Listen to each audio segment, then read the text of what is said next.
ওম নমো ভগবতে বাসুদেবায় নমঃ। আপনাদের সবাইকে আপনাদেরই পরিবার আরাধনায় সাদর অভ্যর্থনা। আজকে যে টপিকটি নিয়ে আলোচনা করব, যে কোনো ভয় থেকে মুক্তি পেতে শুধু আপনি এটি বলুন, বাড়ি থেকে বেরোনোর সময় এটি বলুন, পৃথিবীর কোনো শক্তি, খারাপ শক্তি নেই আপনাকে স্পর্শ করে। আপনি একটা রক্ষা কবচ তৈরি করে নিতে পারবেন। যখনই আপনি কোনো ভয় পাবেন, সেটি ঘরে বাইরে, যখনই আপনি এই ভয়টি পাবেন, তখনই এই শব্দ উচ্চারণ করুন। ঘর থেকে বেরোনোর সময় কি করুন, রক্ষা কবচ হিসাবে কোনো নেগেটিভিটি আপনাকে স্পর্শ করতে পারবে না। কোনো তন্ত্র, কোনো টোটকা টোনা জাদু আপনার উপর ক্রিয়া করতে পারবে না। কোনো কুনজর আপনাকে স্পর্শ করতে পারবে না। কোনো অশুভ শক্তি আপনাকে পরাস্ত করতে পারবে না। গাড়ি চালানোর সময় করুন, গাড়ি চালানোর আগে করুন। কোনো জায়গায় দেখবেন আপনার অ্যাক্সিডেন্ট হচ্ছে না, আপনি যেভাবে যাচ্ছেন সুন্দরভাবে সুস্থ সবল জীবিত অক্ষতভাবে বাড়ি ফিরে আসতে পারবেন। ঘুমানোর আগে করুন। যারা ভয় পান, অযথা ভয় পান, ঘুমের মধ্যে ভূতের ভয় পান, বা আপনি নানা রকম বাজে স্বপ্ন দেখেন, বা অনেকের মৃত্যু ভয় থাকে, সেই মৃত্যু ভয় থেকেও রক্ষা পাওয়ার জন্য, যে কোনো ভয়কে পরাস্ত করার জন্য আপনি কিন্তু এটি করতে পারেন। এর জন্য কোনো আপনাকে দীক্ষার প্রয়োজন নেই। যে কোনো ধর্মের মানুষ করতে পারেন, পরিষ্কার বলছি, যে কোনো ধর্মের মানুষ, যে কোনো বর্ণের মানুষ করতে পারেন, কোনো অসুবিধা নেই। আপনি এটি সঙ্গে একটা কাগজেও লিখে রেখে দিন। রক্ষা কবচ আগেই বললাম, একটা রক্ষা কবচ তৈরি হয়ে যাবে। লক্ষণ রেখা আপনার চারপাশে তৈরি হয়ে যাবে অটোমেটিক্যালি, আপনি দেখতে পারবেন না।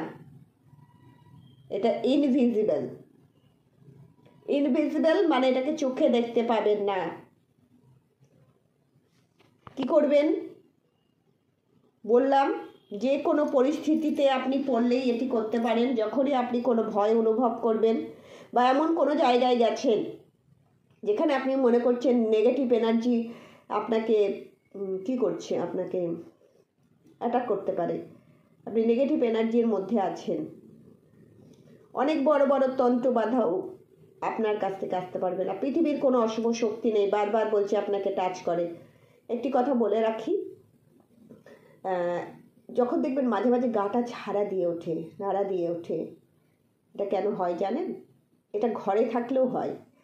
অর্থাৎ সেই সময় কোনো এমন শক্তি পাস করলো সেইখান থেকে, বা আপনার শরীরের উপর দিয়ে, আপনার অরার সাথে তার অরা ম্যাচ করলো না, একটা ওখানে ক্লাস হয়ে গেল, একটা বিবাদ, একটা সংঘর্ষ হয়ে গেল, তাই শরীরটা এরকম ঝাড়া দিয়ে উঠলো। দেখবেন এটা হয়, এটা প্রত্যেকের হয়, দেখবেন এটা ফিল করবেন, তখনই আপনি এই শব্দটি উচ্চারণ করতে পারেন। পুরুষ মহিলা যে কোনো ধর্মের বর্ণের মানুষ করবেন, আগে থেকে বলছি, কোনো অসুবিধা নেই।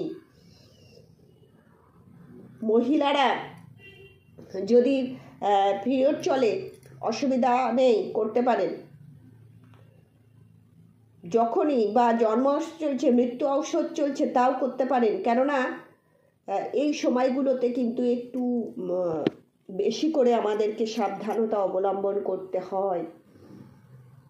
আর আপনারা জানেন যে মৃত্যু ঔষধ চলার যে 13 দিন, তখন কিন্তু যে মৃতাত্মা, তিনি কিন্তু আমাদের সাথেই থাকেন। তিনি আমাদেরকে ফিল করেন, আমাদের দেখেন, আমাদের কথাবার্তা সব কিছু শোনেন। আমরা জাস্ট তাকে দেখতে পাই না, কিছু কিছু সময় আমরা ফিল করতে পারি সূক্ষ্মভাবে। তাহলে যে শব্দটি বলবেন সেটি হচ্ছে, বলবেন সদা ভবানী ডাইনে গৌরী পুত্র গণেশ। সদা ভবানী ডাইনে গৌরী পুত্র গণেশ, 5 দেব রক্ষা করে ব্রহ্মা বিষ্ণু মহেশ। আবারও বলছি, সদা ভবানী ডাইনে গৌরী পুত্র গণেশ, 5 দেব রক্ষা করে ব্রহ্মা বিষ্ণু মহেশ। দেখুন এখানে ব্রহ্মা বিষ্ণু মহেশের কথা তো বলাই আছে, তারা তো রক্ষা করছেই। আর আমাদের শাস্ত্রে তো পঞ্চদেবতার পূজা করা আবশ্যক, কেননা তাদেরকে পূজা করেই সব দেবতার পুজো করা হয়। এখানে পঞ্চদেবতার মধ্যে শ্রী গণেশজির নাম তো আগেই বলা হয়েছে, গৌরীপুত্র গণেশ। দেখুন গণেশজি, তারপরে মা ভবানীর নামও করা আছে, সদা ভবানী, ডাইনে গৌরীপুত্র বলা হয়েছে। আর তাহলে আমরা গৌরীপুত্রর অর্থাৎ শ্রী গণেশজি, যাকে বিঘ্ন বিনাশক বলা হয়, বিঘ্ন হন্তা বলা হয়, তিনি সমস্ত বিঘ্ন থেকে আমাদের মুক্ত করবেন। এবং মা ভবানী, মা অসুর দমনী, আমাদের জগদম্বা জগদ্ধাত্রী মা আমাদের কি করবেন? উদ্ধার করবেন। শ্রী বিষ্ণু আছেন, বিষ্ণুর নামও এখানে করা আছে, ভোলে বাবা আছেন, এবং সূর্যদেব। পঞ্চদেবের মধ্যে পঞ্চদেব পড়ছে, তার সাথে ব্রহ্মাজি। অর্থাৎ সবাই যখন আপনাকে রক্ষা করবে তখন কোনো শক্তি নেই। আমরা ছোটোবেলায় একটা কথা বলতাম যে ভূত আমার পুত, পেতনি আমার ঝি, রাম লক্ষ্মণ সাথে আছে, করবে আমার কি?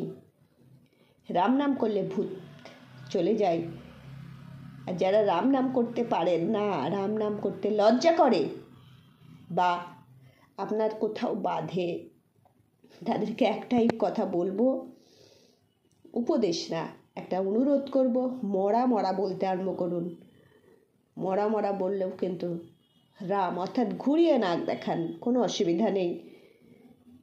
রাম নামই কিন্তু আপনার শেষ অবলম্বন। এই কলিযুগে রাম নাম ছাড়া উদ্ধার নেই। আর একবার রাম এটি বলছেন, রযুক্ত আযুক্ত মযুক্ত, এইখানেই বিষ্ণু সহস্র নাম নিহিত আছে, এর মধ্যে আদি অন্ত সব কিছু আছে, এখানে আপনার উদ্ধারের অর্থ নিহিত আছে। তাই একটা কথা আছে, আপন ভালো পাগলও বোঝে, নিজের ভালো নিজেকেই বুঝতে হবে। তাই সদা ভবানী দায়নে গৌরী পুত্র গণেশ, 5 দেব রক্ষা করে ব্রহ্মা বিষ্ণু মহেশ। সাথে সেই ছোটোবেলাকার ভূতের ভয় পেলে আপনারা বলতে পারেন, ভূত আমার পুত, পেতনি আমার ঝি, রাম লক্ষ্মণ সাথে আছে, সঙ্গে করবে আমার কি? বা কিচ্ছু বলা দরকার নেই, রাম রাম রাম রাম করুন। দেখুন আপনার পৃথিবীতে কোনো শক্তি নেই, রাম নামের উপরে কোনো নাম নেই, কোনো শক্তি নেই, অশুভ শক্তি। কিচ্ছু করতে হবে না আপনাকে, শুধু আপনি নাম জপ করে যান। দেখুন আপনার জীবনের মানে কীভাবে পাল্টে যাচ্ছে।